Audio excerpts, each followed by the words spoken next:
So here we have the Land Rover Discovery on a 61 plate. I'm going to start off by showing you around the outside of the car, and then we'll hop in and run through some controls on the inside. But from the outside you can see it's a 5-door car with alloy wheels. Let's start off inside the boot and then work our way around the rest of the car from there.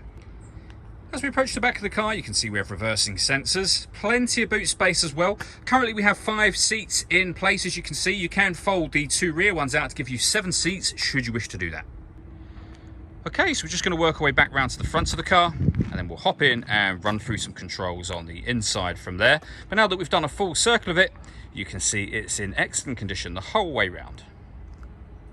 Just briefly before we climb in, I think it's well worth seeing the interior from this exterior point of view. There's plenty to run through on the dashboard, so let's hop in and we'll do that now. Okay, now that we're inside the car, we're going to start with the dials. We have the rev counter on the left and speedometer on the right. In the middle, you can see that it will show you what gear this car is in. It's an automatic, so we're in park at the moment. We have a digital readout for the speedometer there as well, along with a fuel gauge and coolant temperature gauges. Backing out to the steering wheel, we have controls for cruise control. We have your phone and stereo controls there as well. And then the main stereo itself can be found over in the center just here. So you've got audio and video, which is where of course you can listen to your music in this car. We have access to the radio. Can adjust the volume with the main dial, which we'll come to in just a moment. You can save certain radio presets down the bottom just here should you wish to. You can also from here access your own music. So there's a few ways of listening to music in this car, one of which is the CD player that you saw being highlighted on the screen just there. We've also got satellite navigation, really nice clear display in full color, as you can see. A very easy system to use as well, quite intuitive. And then back out to the home screen, that's where you would pair your phone at the bottom just there.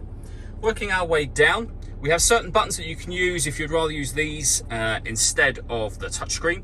With the main volume for the stereo just there, the clock as you can see, and then buttons to skip tracks for your music should you wish to do that. The CD player is then located here. We have a heated driver's seat with 3 heat settings, and the same for the passenger. We can turn off the traction control, the parking sensors, hazard warning lights, and then we have dual zone climate control. So you can adjust the passenger temperature, the driver temperature. You can increase and decrease the fan speed from here. As soon as you get to low with the temperature, the fans will do what you saw just a moment ago and will go on to full blast. Air conditioning's on at the minute, so you can turn that off, back on again, or hit auto. As soon as I press the button for auto, the light will come on here. The fan speed will maintain itself in order that it keeps to these temperatures you've asked for. So you'll hear it doing that now. It'll also take control of the direction of the air. Any manual adjustment will override auto straight away and allow you to then make your own adjustments to put it back on a manual setting again. Below that we have all of the various differential controls if you're going to take the vehicle off-road.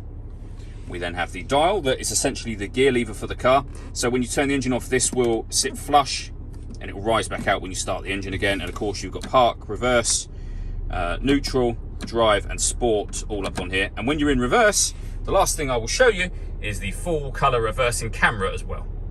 Now that we've gone through the controls, I think it's worth pointing out the 3 sunroofs that you have here.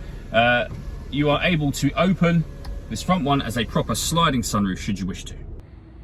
All that leaves me to say is thank you for taking the time to watch this video. If you'd like to come and see the car for yourself and have a test drive, please feel free to give us a call here at Glenbourne's. We'd love to hear from you soon.